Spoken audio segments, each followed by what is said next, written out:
ಮಹಾಭಾರತದಲ್ಲಿ ತುಂಬ ಚಂದದ ಒಂದು ಕಥೆ ಇದೆ. ಏನು ಅಂದರೆ, ಸಣ್ಣದಾಗಿ ಹೇಳ್ತೇನೆ, ತುಂಬ ಚೆನ್ನಾಗಿದೆ ಆ ಸಂವಾದ.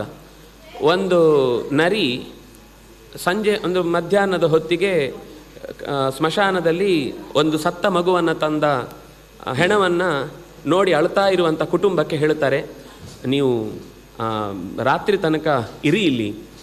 ಅಂದರೆ ಅವರು ಇಟ್ಟು ಹೋಗ್ತಾ ಇರ್ತಾರೆ. ಅಲ್ಲ, ಇಷ್ಟು ಚಿಕ್ಕ ಮಗು ಇಷ್ಟು ಪ್ರೀತಿಯಿಂದ ಬೆಳೆಸಿದ್ದನ್ನು ನೀವು ಇಲ್ಲೇ ಬಿಟ್ಟು ಹೋಗ್ತೀರಲ್ವಾ ಅಂತ. ಅಷ್ಟೊತ್ತಿಗೆ ಒಂದು ಹದ್ದು ಹೇಳುತ್ತೆ, ನೀವು ಮನುಷ್ಯ ಶಾಶ್ವತ ಬದುಕುವುದಿಲ್ಲ, ನೀವೇನು ಮಾಡೋದು, ಬಿಟ್ಟು ಹೋಗಿ. ಅಂದರೆ ತುಂಬ ಇಬ್ಬರೂ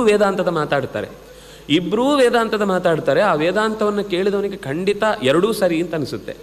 ಇಷ್ಟಾಗಿ ಕೊನೆಗೆ ವ್ಯಾಸರು ಕತೆ ಹೇಗೆ ಮುಗಿಸ್ತಾರೆ ಅಂದರೆ, ಕೊನೆಗೆ ಆಶ್ಚರ್ಯ ಏನಾಗುತ್ತೆ ಅಂದರೆ, ಅವರು ತುಂಬ ವ್ಯಥೆ ಪಡ್ತಾರೆ ಆ ಮಗುವಿನ ಬಗ್ಗೆ. ದೇವರು ಪ್ರತ್ಯಕ್ಷ ಆಗಿ ಆ ಮಗುವನ್ನು ಬದುಕಿಸಿ ಕೊಟ್ಟು ಕಳಿಸ್ತಾರೆ.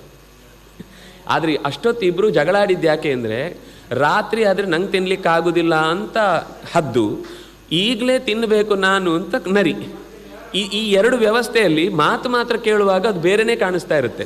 ಅಂದರೆ ಪೆಟ್ರೋಲಿಯಂ ನಿಕ್ಷೇಪ ಇರುವ ಕಾರಣಕ್ಕಾಗಿ ರಷ್ಯಾ ಅಮೇರಿಕಾದ ಗಲಾಟೆಗೆ ಒಂದು ದೇಶ ಹೇಗೆ ತುತ್ತಾದರೆ, ಇಬ್ಬರು ಮಾತಾಡುವಾಗ ಅದಕ್ಕೆ ನಾವು ಇದು ಕೊಡ್ತೇವೆ, ನಾವು ಸಪೋರ್ಟ್ ಮಾಡ್ತೇವೆ, ನಾವು ಸವಲತ್ತು ಕೊಡ್ತೇವೆ. ಕೊಡೋದು ಯಾಕೆ ಅಂದರೆ ಅವ್ರಿಗೆ ಸವಲತ್ತಲ್ಲ, ತಮಗೇನೋ ಬೇಕಿರುತ್ತೆ ಅನ್ನೋದನ್ನೇ ಹೇಳಿ ಕೊಟ್ಟ ಹಾಗೆ ಇಂಥ ಮಾತುಗಳು ರಾಮಾಯಣದಲ್ಲಿ ಮಹಾಭಾರತದಲ್ಲಿ ಇದೇ ನಮಗೆ ತಿಳ್ಕೊಳ್ಬೇಕಾದ ಸಂಗತಿ.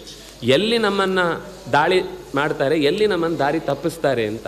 ಹಾಗೆ ಅವನು ಸುಗ್ರೀವ, ವಾಲಿ, ಅಂಗದ, ತಾರೆ ಇವರನ್ನೆಲ್ಲ ನೀನು ಚೆನ್ನಾಗಿ ನೋಡ್ಕೋ ಅಂತ ಕೇಳ್ತಾ